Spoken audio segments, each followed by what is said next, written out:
जी बिल्कुल, मुल्क में आम इंतखाबात का इनेकाद इलेक्शन कमीशन के लिए इम्तिहान बन गया है, क्योंकि इलेक्शन कमीशन ऑफ पाकिस्तान ज़िला मुल्तान को इलेक्शन के लिए स्टाफ की कमी का सामना है। मजमूई तौर पर बात की जाए तो इलेक्शन कमीशन ऑफ पाकिस्तान को जो 8 फरवरी को आम इंतखाबात के हवाले से पोलिंग की तारीख रखी गई है, पोलिंग डे रखा गया है, उसके लिए ज़िला मुल्तान में 22,233 के करीब जो अफसरान और मुलाजमीन हैं सरकारी, उनकी ज़रूरत है। जिसमें से कमी के हवाले से बात की जाए तो इलेक्शन कमीशन को 1825 अफसरान व मुलाजमीन की कमी का सामना है।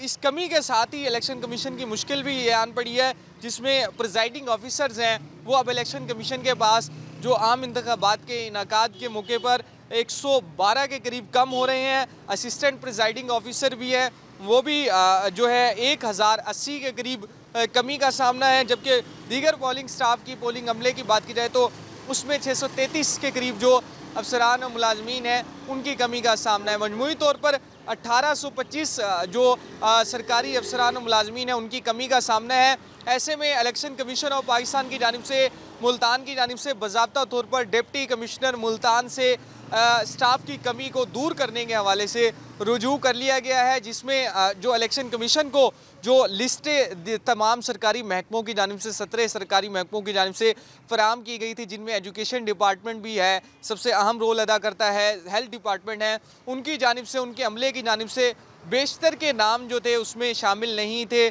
जिस पर इलेक्शन कमीशन ने डिप्टी कमिश्नर से रुजू किया है और डिप्टी कमिश्नर को जो अमले की कमी का जो मसला है इसे दूर करने की के हवाले से मामनत फराहम करने की हिदायत की है, जिस पर डिप्टी कमिश्नर मुल्तान की जानिब से भी बरहमी का इज़हार किया गया है और तमाम जो 17 के करीब सरकारी महकमे हैं उनसे जो फ्रेश जो मुलाजमीन की जो ताज़ा तरीन जो लिस्टें हैं वो एक दफ़ा फिर से तलब कर ली गई हैं। इसके साथ ही इलेक्शन कमीशन की जानिब से भी